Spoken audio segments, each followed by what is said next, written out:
Hello, hi, what's up? It's me, Kiran, your favorite booktuber. We are gathered here today to chat about Of Cattle and Men by Paula Maia, translated by Zoe Perry. So this book was published by Charco Press.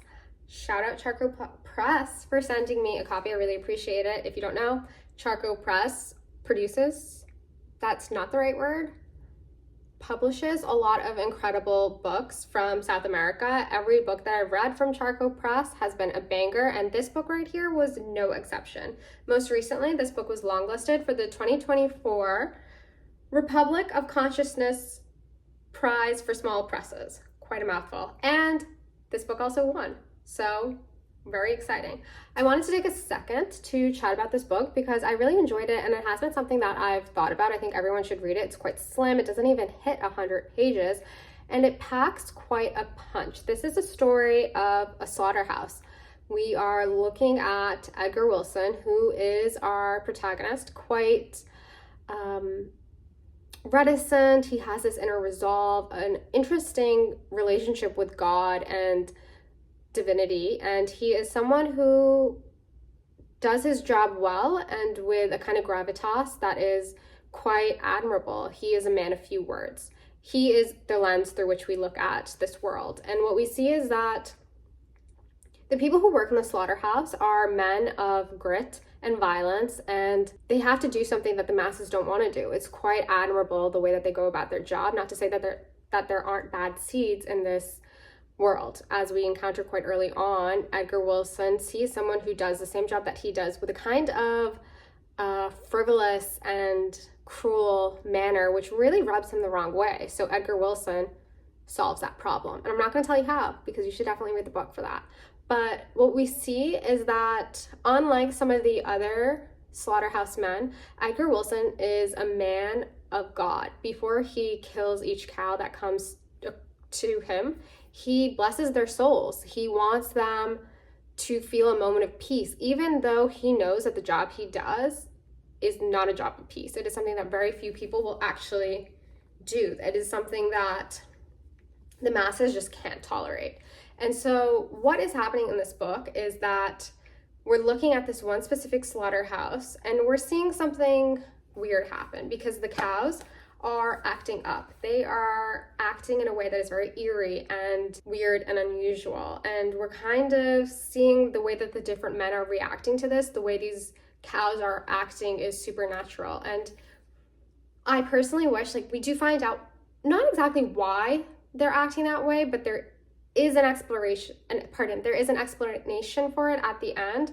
One which I personally didn't entirely love, just in the regards that I think it wrapped everything up quite smoothly, and I personally so enjoyed this book that I would have loved to have sat with it much longer.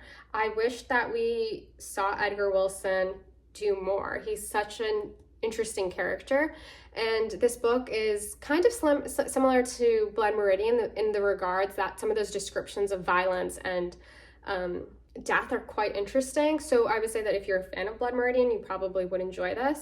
The writing is quite powerful, impactful, and very evocative. I wanted to take a second to read two excerpts for you, if you would allow me that. Page 10. No, not page 10. This is page 12, because one of the other things that's quite interesting about this book is that we get a couple of character descriptions that I think are very impactful. Did I already say that word? My bad. I think that our author really paints such a compelling portrait of these characters with maybe 3-4 paragraphs of description. And so this is one character that I really enjoyed this description. I've thought about it a few more times since I've read it. This happens on page 12.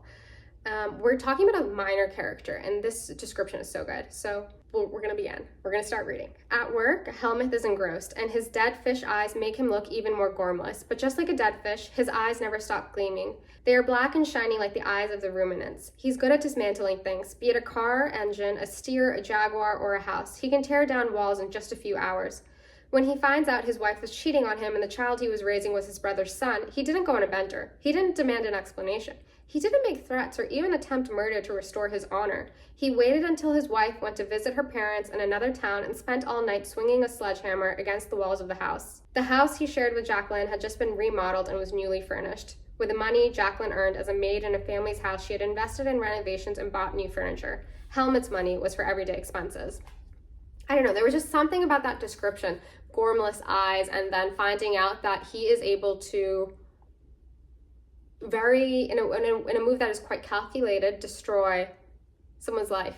I really liked that description. And then towards the middle, at one point at the slaughterhouse, a visiting school of like grad students or whatever comes through for a little tour, and as one would expect, they're quite shocked by what you would see, and there's one character in particular who starts to harass Edgar. She is asking him, "Aren't you ashamed of what you do?" And he responds, this conversation that happens with them starts on page 49, but I'm only going to read page 50. "Miss," he pauses, "Edgar Wilson knows his place and understands his obligations well. He's never been asked about his duties. He deals with cattlemen and destitute women all the time.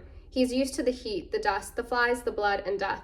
This is what a slaughterhouse is all about, killing.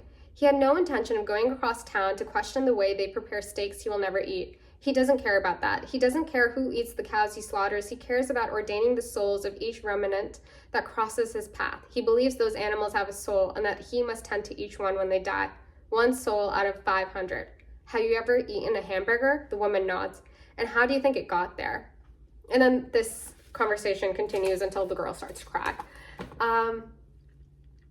Yeah, that's kind of the main things I wanted to touch upon on this book. It's really good. You should definitely read it. I think it would be an interesting beach read, you know, something small that you could get done while you're lounging by the pool or by the sea. If you've read this book, I would love to hear your thoughts. And with that, I'll see you in the next video. Thank you.